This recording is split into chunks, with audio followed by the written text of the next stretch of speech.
அனைவருக்கும் வணக்கம். இன்றைக்கு இந்த மும்மொழி கொள்கையும் தொகுதி மறுசீரமைப்பு இரண்டு சிக்கல்களும் மிகப்பெரிய அளவில் விவாதிக்கப்பட்டு வருகிற ஒரு பொருளாக இருக்கிறது. முதலில் இந்த மும்மொழிகள் கொள்கையை பற்றி பார்ப்போம். ஒரு மொழியியல் மாணவன் என்கிற நிலையில் ஒரு மனிதன் கற்கிற மொழிகள் இயல்பறி மொழி, அக்வைரிங் லாங்குவேஜ் என்கிற ஒன்று இருக்கிறது. கிட்டத்தட்ட தாய்மொழியை போலவே ஒரு குழந்தை இந்த அக்வைரிங் லாங்குவேஜ் கற்றுக்கொள்ளும். ஒரு தமிழ் குழந்தை சிங்கப்பூரில் வளர்கிற போது அந்த குழந்தைக்கு இயல்பாக மேண்ட்ரின் மொழியும் மலாய் மொழியும் வந்துவிடும். ஒரு தமிழ் குழந்தை பம்பாயில் இருக்கிற போது மராட்டிய மொழி இயல்பாகவே அதற்கு வந்துவிடும். இதற்கு இயல்பறி மொழி என்பது பெயர். பள்ளியிலோ அல்லது கல்லூரியிலோ ஒரு நிறுவனத்துக்கு போய் படிக்கிற ஒரு ஆங்கில மொழி இரண்டாவது மொழியாக இன்றைக்கு பார்க்கப்படுகிறது. செகண்ட் லாங்குவேஜ் என சொல்லுவார்கள். மூன்றாவது கற்கிற மொழி ஃபாரின் லாங்குவேஜ் என சொல்லப்படுகிறது. எப்படி இருந்தாலும் ஒரு இந்தி படிக்கிற மாணவன் தமிழ் படித்தால் தமிழ் அவனுக்கு ஃபாரின் லாங்குவேஜ், வெளிநாட்டு மொழி. தமிழர்களுக்கு இந்தி என்பது ஒரு வெளிநாட்டு மொழியே, அதில் ஒன்றும் மாற்று கருத்து இல்லை. மொழியியல் பார்வையில் ஒரு மனிதன் இயல்பாக பேசுவதற்கும் எழுதுவதற்கும் 300 சொற்கள் போதுமானவை. அது எந்த மொழியாக இருந்தாலும் சரி. ஒரு சாதாரணமாக ஒரு சுற்றுலா வழிகாட்டிய ஒருத்தர் இருக்கார். அவர் 40-30 மொழி பேசுவார். அவர் எந்த நிறுவனத்திலையும் போய் படிப்பது இல்லை, அல்லது அவர் படிக்கிற பாடத்திட்டத்தில் அது இருப்பது இல்லை. இங்கே கூட பல பொய்கள் தாறுமாறாக பேசப்படுகின்றன. சிபிஎஸ்இ பள்ளிகளில் மேல்நிலையில் யாரும் போய் படிக்கிறதில்ல. 10ஆம் வகுப்பு பாடத்திட்டத்திலேயே இவர்களுக்கு அந்த மதிப்பெண் பட்டியலில் இந்தி கிடையாது. இது எத்தனை பேருக்கு தெரியும்னு தெரியல. லாங்குவேஜுங்கிற மொழிப்பாடம் இருக்கும், அடுத்தது ஆங்கிலம் இருக்கும், அப்புறம் பாடங்கள் இருக்கும். தனியார் முறையில் சிலர் அந்த இந்தியை சொல்லித் தருகிறார்கள். அதுலேயும் பார்த்தீங்கன்னா தமிழ்நாட்டில் இவர்கள் இந்தி கற்றுக் கொடுக்கிறார்கள் என்பதில் அதுவே ஒரு மிகப்பெரிய ஏமாற்று. அந்த வினாத்தாளை திருப்பி எழுதி வச்சா 80-90 மதிப்பெண். ஒரு நாய் படத்தை போட்டு நாயின்னு எழுதுனா 100 மதிப்பெண். பட்டப்படிப்பிலே இதை நீங்கள் நுட்பமாக கவனிக்கணும். அப்போ இங்கே இந்தி என்பதே ஒரு ஏமாற்றாகத்தான் சொல்லித்தரப்படுகிறது. அது ஒரு ஓரமாக இருக்கட்டும்.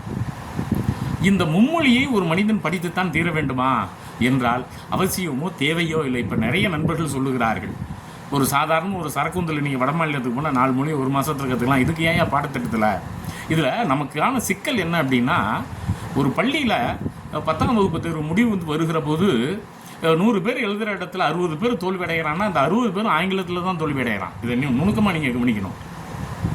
இதில் இந்தியையும் கூடுதலாக படிச்சிங்கன்னா இந்த இடைநிற்றலினுடைய அளவு நிறைய இருக்கும். இதை நாம் மிக நுணுக்கமாகவே கவனிக்கிறோம். உத்தரப்பிரதேசத்தில் இன்றைக்கி இந்தியில் ஏன் 10 லட்சம் பேர் 12 லட்சம் பேர் தோல்வி அடைகிறார்கள் என்றால், அங்கே அவர்களுக்கு இந்தி தாய்மொழி இல்லை. ஒரு அவாதி மொழியோ, ஒரு மைதிலி மொழியோ, அல்லது ஒரு கரிபோலியோ, அல்லது ஒரு போஜ்பூரியோ, அல்லது வேறு ஒரு மொழி அவனுக்கு தாய்மொழியாக இருக்கும். அவனுக்கு நீங்கள் இந்தியை தரும்போது எப்படி அவனால் வெற்றி பெற முடியும்? அப்போது பீகார்லேயோ, ராஜஸ்தான்லேயோ, ஊபிலேயோ ஏன் வளர்ச்சி இல்லை என்றால் அங்கே தாய்மொழியே புறக்கணிக்கப்படுகிறது. அப்போ தாய்மொழி புறக்கணிப்படுகிற ஒரு மாநிலத்தில் எப்படி வளர்ச்சி இருக்க முடியும்? இவர்கள் ஒரு மொழியை படித்து கொண்டு தான் இந்திக்காரன் இங்கே வருகிறான் அப்படின்னா எப்படி அவனால் ஆங்கிலமே படிக்க முடிகிறது இல்லை? அடுத்தது, இந்த மேட்டுக்குடி மக்கள் தங்களுடைய சமஸ்கிருதத்தை ஏதாவது ஒரு இழியில் திணிக்கணும் என்கிற கொள்கையோடு இதை செய்கிறார்கள். நான் அதை பலமுறை சொல்லியிருக்கேன். 1916க்கு முன்னால் இந்தியில் இலக்கணம் கிடையாது. அப்புறம் 2 பிரிட்டிஷ்காரங்க உருவாக்கின மொழி செயற்கையாக இந்துஸ்தானியில் சான்ஸ்கிரிட் சொற்களை போட்டு அதை இந்தின்னு உருவாக்கினார்கள். அதுவும் டெல்லி இந்தி வேறு, மற்ற இடங்கள் இருக்கிறது வேறு. அப்போது ஒன்றை நாம் நுணுக்கமாக கவனிக்கிறோம்.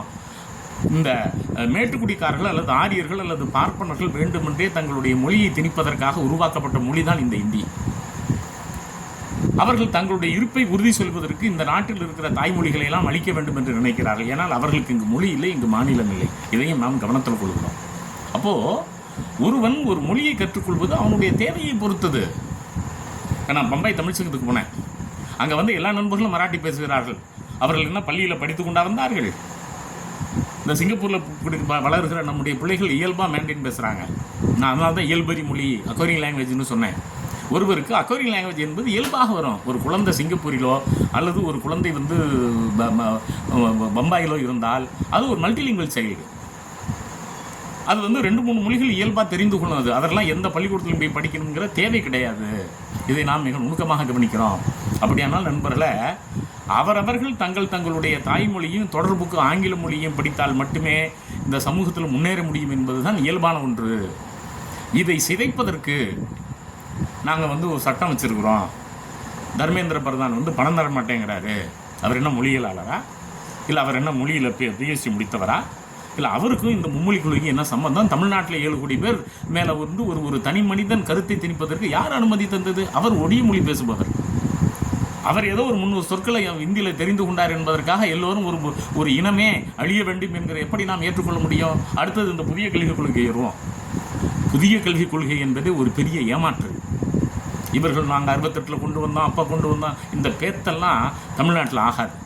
நான் கேட்குறேன் 2 கேள்வி இந்த புதிய கல்விக் கொள்கையில். எல்லாரும் அதை லாபகமாக விட்டுட்டோம். முதல் கேள்வி, இடஒதுக்கீடை பற்றி புதிய கல்வி என்ன சொல்லுகிறது என்றால், இடஒதுக்கீடை பற்றி அது பேசலை. கஸ்தூரி ஐயங்கார் பேசுவாராத? இடஒதுக்கீடு தமிழ்நாட்டுக்கு உயிர் கொள்கை. 1, அதுலேயே புதிய கல்வி கொள்கை அடிபட்டு போகிறது. 2, ஒன்றுக்கும் நுழைவுத் தேர்வு, அப்புறம் தகுதி தேர்வு. என்னங்க பெரிய கொடுமையாக இருக்குது? 8வது முடிச்சதையும் வந்து பாஸ் பண்ணாதப்போ நமக்கு 9வதுக்கு தகுதி தேர்வு, நுழைவுத் தேர்வு.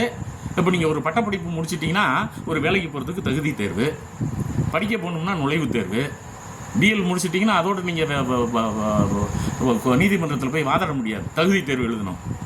நீங்கள் ஒரு பிஎட் படிக்கிறீங்க, ஒரு கல்வியியல் படிக்கிறீங்க, கல்வியியல் படித்தா ஆசிரியராக இருக்க முடியாது, அதுக்கு ஒரு டெட்டு பாஸ் பண்ணணும், ஒரு நெட்டு பாஸ் பண்ணணும். அப்போ இந்த மாதிரியான தகுதி தேர்வு, ஒரு நிறுவனம் வந்து நல்லா பாடம் நடத்துகிற போது எதற்காக தகுதி தேர்வு?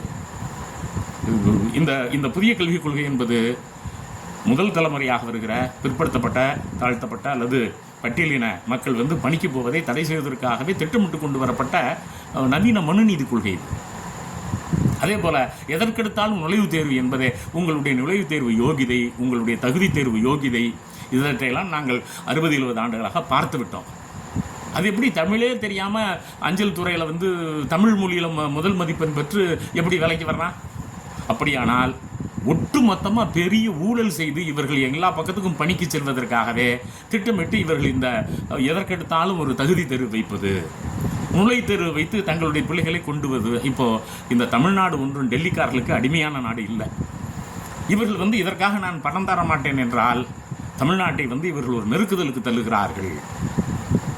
மக்கள் தொகையை வந்து குறைக்கிறதுக்கு யோகிதை கிடையாது, நாங்கள் எம்பியை குறைப்போம் அப்படிங்கிறது என்ன விதமான சமூக நீதியாக இருக்க முடியும்? என்ன மாதிரியான அறிவு நாணயமுடைய செயலாக இருக்க முடியும்? அப்படியானால் நண்பர்களே, இந்த மறுசீரமைப்பு, தொகுதி மறுசீரமைப்பு என்பதே ஒரு பெரிய ஏமாற்று. அதற்கு என்ன இவர்கள் சொல்லுகிறார்கள்? நாங்கள் எதுவுமே பேசவில்லையே, அப்புறம் இதை பற்றிய புரிதல் இல்லை தமிழ்நாட்டுக்காரனுக்கு என்று நம்ம நண்பர் ஆசீர்வாதம் சொல்லுகிறார். நீ ரொம்ப புரிந்து வந்திருக்கிறாயா? உனக்கு என்ன தெரியும்? நான் வந்து ஒரு அடக்கி வாசிக்கணும்னு நினைக்கிறேன் நண்பர் ஆசீர்வாதத்தை பற்றி. அப்படியானால் இந்த சமூகத்தில் ஒரு பெரிய 7 கோடி பேருடைய பிரச்சனையை எங்கேயோ உட்கார்ந்து கொண்டிருக்கிற இருவர் முடிவு செய்து என்பதே இந்த நாட்டுக்கு மிக இழிவான ஒன்று. அதாவது அந்தந்த மக்கள் அங்கே முடிவு செய்யட்டும். நான் பணத்தை நிறுத்துகிறேன்னு சொல்லுகிற திமிர் தர்மேந்திர பிரதானுக்கு இருக்குமானால் அவரை சார்ந்த கட்சிக்காரர்கள் வந்து இன்றைக்கி கையெழுத்து வாங்குகிறார் தமிழிசை மும்மொழி கொள்கைக்காக. அவர்களுக்கு இந்த அரசு பாதுகாப்பு தர முடியுமா? பொதுமக்கள் திரண்டு வந்து அடித்தால் என்னை அடித்து விட்டார்கள் என்று சொல்லுகிற ஒரு கலவரத்தை திட்டமிட்டு உருவாக்குகிற வேலையா இது? நேற்று ஒரு ஆங்கில ஊடகத்தில் ஒரு விவாதத்தில் வந்து ஒருவர் சொல்லுகிறார், தமிழ்நாட்டில் முழுசாக சட்டம் ஒழுங்கு கெட்டுப்போய் கிடக்கிறது, தமிழ்நாட்டில் ஊழல் பெருக்கெடுத்து ஓடுகிறது, அதனாலே தான் வந்து ஸ்டாலின் வந்து இதை பற்றி பேசுகிறார். என்ன ஒரு திருட்டுத்தனமான புத்தி அவர்களுக்கு இருக்கிறது. நீங்கள் ஆங்கில ஊடகத்தில் நடக்கிற விவாதங்களை பார்க்கிற போது நாம் வந்து வெட்கப்படுகிறோம் நண்பர்களை. இப்படி அவர்கள் பேசுவதை பார்த்துவிட்டு தமிழ்நாட்டை அவன் பார்த்ததே இல்லை, இங்கே என்ன நடக்குதுன்னே அவனுக்கு தெரியாது. பொதுமக்களிடையே எவ்வளோ ஒரு கொந்தளிப்பு நிலை இருக்குது என்பது முதலமைச்சர் வெளிப்படுத்துகிற போது அதை வந்து டிஎம்கே பிரச்சனை அப்படிங்கிறான். அது எப்படி டிஎம்கே பிரச்சனையாக இருக்க முடியும்? பொதுமக்களுடைய பிரச்சனை வந்து மும்மொழி திணிப்பு என்பதை வந்து திமுக தான் எதிர்க்கிறது என்று ஒரு பொய் பேசுவது. அப்புறம் இந்த மந்திரி படிக்கிறார், அந்த மந்திரி படிக்கிறார். ஏன் நீங்கள்லாம் வெளிநாட்டில் படிக்க வைக்கிறீங்களே? ஆங்கில வழியில் தானே படிக்க வைக்கிறீங்க. ஏன் நீங்கள் இந்தி வழியிலே படிக்க வச்சுக்கிட்டீங்க உங்கள் பிள்ளைகளை? மந்திரிகளெல்லாம் அது எந்த மந்திரியாக இருக்கட்டும். அப்படியானால் தந்தை பெரியார் அப்போதே சொன்னார், நண்பர்களே, நேருனுடைய பேரன் எங்கே படிக்கிறான் என்று பார். டேராடூனில் ஆங்கில வழியில் படிக்கிறான், நீனும் ஆங்கிலத்தில் படி. அவன் வந்து பொதுமக்கள் வந்து குருடர்களாக வைத்திருக்கிறான் இந்தி படிக்க சொல்லி, நீயும் அதுபோல் குருடனாக மாறிவிடாதே தமிழ் வழியில் படித்து. அப்போ தந்தை பெரியார் அவர்கள் அன்றைக்கு வடநாட்டு தலைவர்கள் எந்த மொழியில் படிக்கிறார்களோ அந்த மொழியில் நம் ஊரில் கூடிய குடிமக்கள் படிக்க வேண்டும். அப்பொழுதுதான் அவன் உன்னை அடிமைப்படுத்த மாட்டான்னு நுட்பமாக குறிப்பிட்ட ஒரு கருத்தை நாம் கவனத்தில் கொள்கிறோம். அப்படியானால் நண்பர்களே, நாம் மிக எச்சரிக்கையாக இந்த மும்மொழி கொள்கையை அணுகுகிறோம். நன்றாக நம்முடைய நண்பர்கள் வந்து நாக்கு பிடிங்கிற மாதிரி கேட்குறாங்க. நல்லா அன்னைக்கு அமைச்சர் பிடிஆர் கேட்டார், ஒரே ஒரு மாணவனை கொண்டு வந்து நிறுத்து, இந்த 70-75 ஆண்டுகளில் இவன் 3 மொழி படித்தவன்னு ஊபியிலேருந்து ராஜஸ்தான்லேருந்து கொண்டு வந்து நிறுத்தியா அப்படின்னப்ப கரண் தாப்பரை தண்ணி குடிக்க வச்சார். கரண் தாப்பர் ஒரு ஒரு ஒரு பதில் சொல்ல யோகிதை இல்லை. ஆக இந்த மும்மொழி என்பது ஒரு மிகப்பெரிய ஏமாற்று. அதற்கு நிதியை நிறுத்துவேன் என்பது மகா அயோக்கியத்தனம். ஒரு காலத்தில் காங்கிரஸ் இயக்கத்தை எதிர்த்து தான் திராவிட இயக்கம் வந்துச்சு. இவர்கள் வந்து பிரிவினை கேட்கிறார்கள், எனக்கு பிஹெச்எல் கொடுங்க, துபாய் தொழிற்சாலையை கொடுங்க, இவர்கள் பிரிவினை கேட்குறாங்க, எனக்கு நிதி கொடுங்கன்னு காமராஜர் வந்து காங்கிரஸ்காரங்க கேட்டுக்கிட்டு வாங்கினாங்க. பிஜேபிக்காரன் அந்த மாதிரி கேட்டுக்கிட்டு நிதியை வாங்குறதை விட்டுட்டு தராதன்னு இவனே வந்து முடிவும் பண்ணிக்கிட்டு எப்படி உங்களால் வந்து தமிழ்நாட்டில் வளர முடியும்? நடு ரோட்டில் வந்து தார் ரோட்டில் தாமரை மலருமா? அதுவும் தமிழிசை மாதிரி மக்களுக்கு எதிரான கருத்தை போய் பேசுகிற போது அது மும்மொழி கருத்தாக இருக்கட்டும், அல்லது வந்து எய்ம்ஸம் நீங்கள் மண்டையடியாக அதை தந்து தராததாக இருக்கட்டும், நீங்கள் தமிழ்நாட்டுக்கு எதை வாங்கி தந்துருக்கிறீர்கள்? நல்ல அருமையாக அன்றைக்கு பிடிஆர் கேட்டார். ஜிடிபியில் இன்றைக்கி நாங்கள் 10க்கு போயிட்டோம், வந்து 5.2 தான் மக்கள் தொகையில் இருக்கிறோம். அப்போ எங்களுடைய வளர்ச்சி எவ்வளோ பெரிதாக இருக்கிறது. மக்கள் தொகை குறைப்பு என்பது ஒரு நாட்டினுடைய வளர்ச்சிக்கு இன்றியமையாதது. வடநாட்டில் வந்து ஒரு பெண்ணுக்கு வந்து 3.5 குழந்தை 4 குழந்தை இருக்குது. தமிழ்நாட்டில் ஒரு பெண்ணுக்கு வந்து 1.5 குழந்தை இருக்குது. அப்போது இந்த இடைவெளி இன்னும் 10 வருஷம் போச்சுன்னா இன்னும் மோசமாகும். அதுக்காக வந்து எம்பி தொகுதியை குறைப்பதா? நேற்று விவாதத்தில் ஒருத்தர் சொல்லுகிறார், 25 கோடி பேர் இருக்கிறார்கள் ஊபியில். ராஜஸ்தானில் இருக்கக்கூடிய மக்கள் தொகைக்கு வந்து அவங்களுக்கு 75 எம்பி இருக்கணும், அவங்க வந்து 25 எம்பி தான் வச்சுருக்காங்க, தமிழ்நாட்டை விட கூட வைத்திருக்கிறார்கள். நண்பர்களே, நாம் மிக எச்சரிக்கையாக இருக்க வேண்டும். இவர்கள் இந்த விவாதங்களை இன்னும் முன்னெடுப்பார்கள். நாமும் வந்து விவாதங்களை முன்னெடுத்து அவர்களுக்கு வந்து பாடம் புகட்ட வேண்டும். இல்லை என்றால் அவர்கள் வந்து